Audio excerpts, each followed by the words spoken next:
அனைவருக்கும் எனது அன்பு கலந்த வணக்கங்கள். நான் உங்கள் அஸ்ட்ரோ சின்னதுரை, புலிமிசை கூத்தூர், பெரம்பலூர் மாவட்டம். ஜாதகத்தில் செவ்வாய். பொதுவாக ஜாதகத்தில் 9 கிரகங்களை வச்சு தான் அனைத்து பலன்களும் எடுக்கப்படுகிறது. அந்த வரிசையில் ஒருவருடைய ஜாதகத்தில் செவ்வாயுடைய பலன்கள் என்னென்ன, செவ்வாயுடைய காரகத்துவங்கள் என்னென்ன, செவ்வாய் எப்படிலாம் வேலை செய்யும், செவ்வாய் நம்மளுடைய ஜாதகத்தில் எவ்வளோ முக்கியம், செவ்வாய் பலமாக இருந்தால் என்ன பலன்கள் ஏற்படும், செவ்வாய் பலகீனப்பட்டால் என்ன பலன்கள் ஏற்படும், செவ்வாய் பலகீனப்படும் பொழுது அதற்கு செய்யக்கூடிய பரிகாரங்கள், வழிபாடுகள் இதெல்லாம் என்ன, செவ்வாய் நம்மளுடைய ஜாதகத்துக்கு எவ்வளோ முக்கியம், இதெல்லாம் பற்றி இந்த காணொலியிலே பார்ப்போம். இது போன்ற தொடர்ந்து ஜோதிட தகவல்களை பெறவும், தமிழ் மாத ராசி பலன்களை தெரிந்து கொள்ளவும் நமது சேனல் ஆஸ்ட்ரோ சின்னதுரையை சப்ஸ்கிரைப் செய்து கொள்ளுங்கள், லைக் பண்ணுங்கள், நண்பர்களுக்கு ஷேர் பண்ணுங்கள். அதாவது பார்த்தீங்கன்னா, நவகிரகத்தில் செவ்வாய் அப்படிங்கிற ஒரு படை தளபதி. செவ்வாய்க்கு 2 வீடுகள் இருக்குது. ஒன்று யார்? மேஷம். மேஷ ராசியுடைய அதிபதி யார் அப்படின்னா செவ்வாய். விருச்சிக ராசி, இந்த விருச்சிக ராசிக்கு அதிபதி யாருன்னா செவ்வாய்.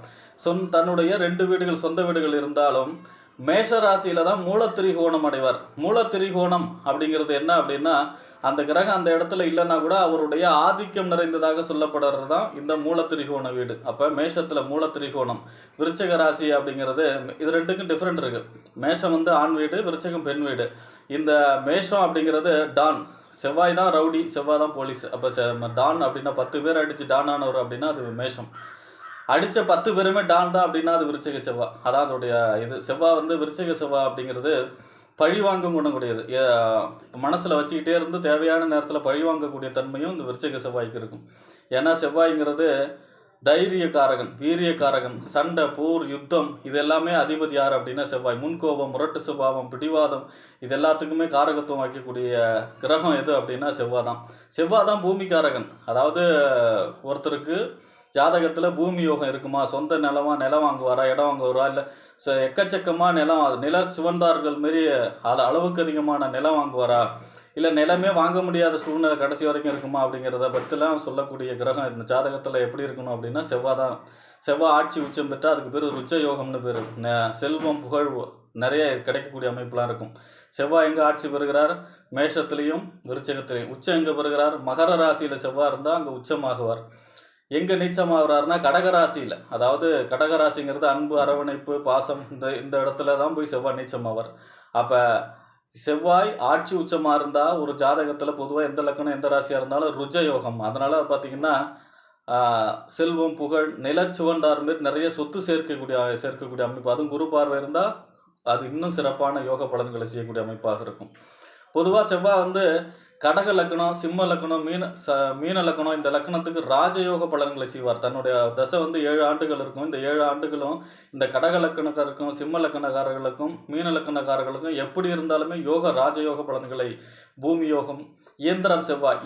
பெரிய பெரிய தொழிற்சாலைகள்லாம் இருக்குல்ல, அந்த தொழிற்சாலைகள் பூராமே செவ்வாய் தான். அப்போ பெரிய தொழிற்சாலை கட்டக்கூடிய அமைப்பு, இயந்திரம் வச்சு ஜேசிபி, கனரக வாகனம் இந்த மாதிரியான இயந்திரங்களை வச்சு பொருள் சம்பாதிக்கக்கூடிய அமைப்பு, ரியல் எஸ்டேட்டு பூமியை விற்கக்கூடிய அமைப்பு, காலி நிலம் செவ்வாய். அதுக்கு மேலே வீடோடு விற்கிற பிஸ்னஸ் சுக்கிரன். ஆனால் காலி நிலங்கிறது செவ்வாய் தான். அப்போ ரியல் எஸ்டேட் பிஸ்னஸில் கொடிகட்டி ஒருத்தர் பறக்கணும் அப்படின்னா அவருக்கு செவ்வாயோடைய அனுகிரகம் வேணும். செவ்வாய் தான் பூமிக்காரகன். அப்போ பூமி யோகத்துக்கு செவ்வாய் தான். இயந்திரம் செவ்வாய் தான். இராணுவம், போலீஸ் இந்த மாதிரியான வீரத்தை முன்னிறுத்து செய்யக்கூடிய அனைத்து உத்தியோகம், தொழில் எல்லாமே பார்த்தீங்கன்னா செவ்வாய். ரவுடியும் டானும் செவ்வாய் தான். அதாவது பெரிய பெரிய டான்லாம் உருவாகிறாங்க இல்லையா, அவங்களுடைய முன் வாழ்க்கைலாம் பார்த்தீங்கன்னா ரொம்ப கஷ்டமாக இருக்கும். அதெல்லாம் தாண்டி வருவாங்க. எப்போவுமே செவ்வாய்ங்கிறது போராட்ட குணம், புரட்சி குணம். அதாவது பொறுத்தது போதும் பொங்கியது அப்படின்னு சொல்கிறாங்க இல்லையா, அந்த மாதிரி செவ்வாய் போராட்டம், புரட்சியை சொல்லக்கூடிய ஒரு செவ்வாய்லாம் பார்த்திங்கன்னா ஒரு நாட்டுக்கு அந்த மக்கள் புரட்சி வெடித்து ஒரு நாட்டோட அரசையே மாற்றுறாங்க இல்லையா, அதெல்லாம் அங்கே செவ்வாயுடைய காரகத்துவத்தில் வரக்கூடிய அமைப்பு தான். செவ்வாய் வீரம். செவ்வாய் சகோதரக்காரகன். செவ்வாய் சகோதரன் அப்படின்னாலே செவ்வாய் தான். அதாவது இளைய சகோதரத்துக்கு காரகம் வகித்துக்கக்கூடிய கிரகம் எது அப்படின்னா செவ்வாய். சகோதரர்கிட்ட நம்மளுடைய ஒற்றுமை இருக்குமா, இல்லை சகோதரர்களுடன் கருத்து வேறுபாடுகள் இருக்குமா, சகோதரர்கள் நம்மளை ஏமாற்றுவாங்களே, இது எல்லாமே பார்த்திங்கன்னா செவ்வாயோடைய இருப்பை வச்சு தான் சொல்ல முடியும். அதேமாரி செவ்வாய் ஜாதகத்து லக்கணத்துக்கு 5ல் இருந்தார்னா செவ்வாய் புத்திர தோஷத்தை ஏற்படுத்துகிறார். அதே போல் பார்த்தீங்கன்னா பெண்களுக்கு களத்திரக்காரகன் யார் அப்படின்னா செவ்வாய். எப்படி ஆண்களுக்கு களத்திரக்காரகன் சுக்கிரனோ அதே போல் பெண்களுக்கு களத்திரக்காரன் யார் அப்படின்னா செவ்வாய் தான். செவ்வாய் சூரியன் சேர்க்கை வந்து பெண்கள் ஜாதகத்தில் சிறப்பான பலன் இல்லை.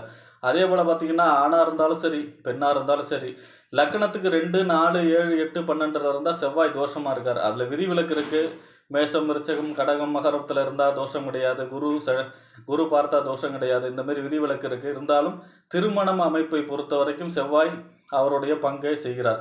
7, 8, 7ஆம் இடத்து செவ்வாய் 8ஆம் இடத்து செவ்வாய்ங்கிறது வலுவாக அதாவது திருமண தாமதமோ அல்லது திருமணத்துக்கு பிறகு ஒரு சில பிரச்சனைகளை ஏற்படுத்தக்கூடிய அமைப்பிலேயே இருக்கிறார்.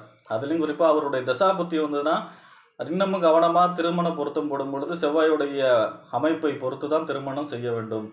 செவ்வாயுடைய அமைப்பை பொறுத்து தான் திருமணம் செய்ய வேண்டும். செவ்வாய்க்கு 3 பார்வை இருக்குது. ஒன்று 4வது பார்வை, இன்னொன்று 7வது பார்வை, இன்னொன்று 8வது பார்வை.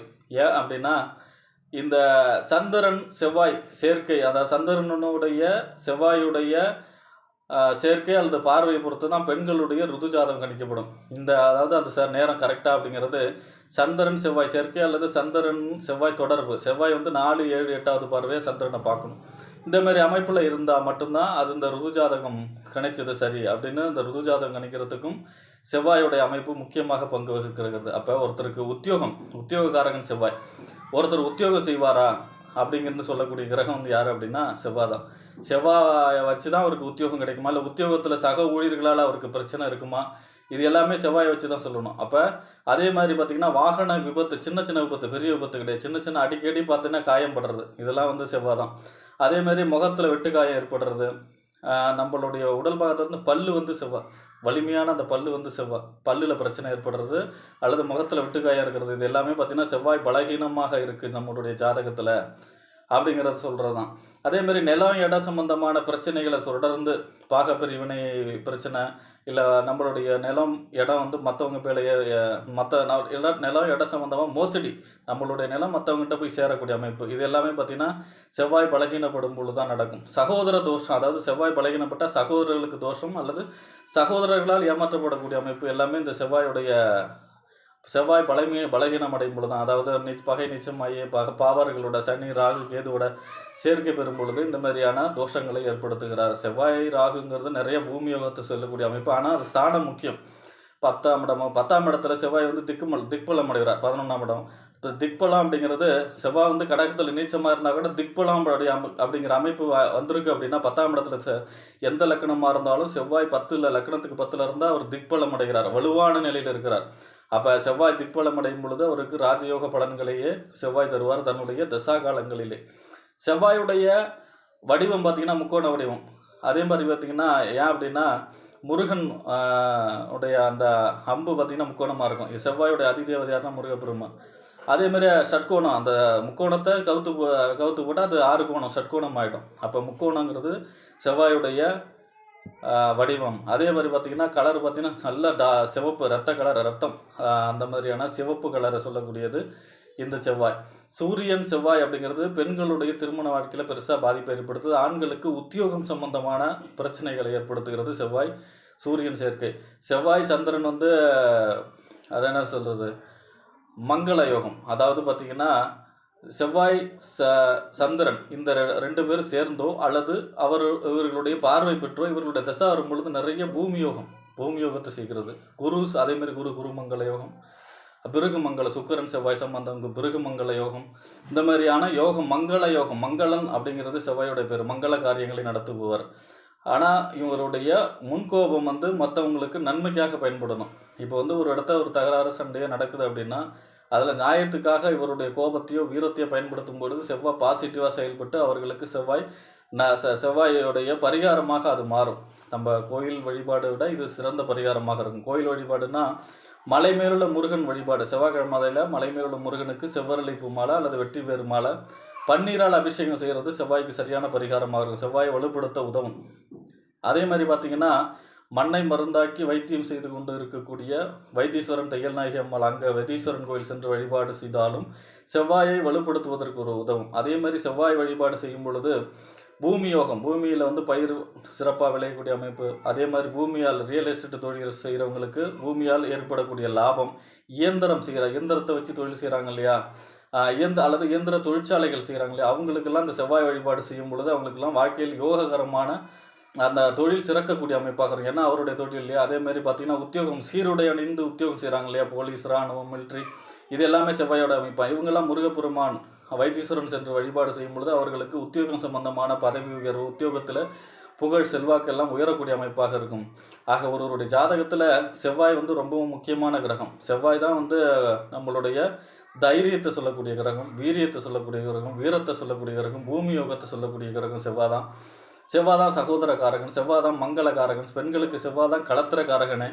அப்போ செவ்வாய்ங்கிறது ஒருவருடைய ஜாதகத்தில் மிகவும் முக்கியமான கிரகம். அவரை வலுப்படுத்துவது என்பது நமக்கு தேவையான ஒன்று. ஆக செவ்வாயை வலுப்படுத்துவதற்கு அவருடைய வழிபாடு, அதேமாரி துவரை, செவ்வாயுடைய கலர் பார்த்திங்கன்னா துவரை தானம் செய்யக்கூடிய அமைப்பு செய்ய வேண்டும்.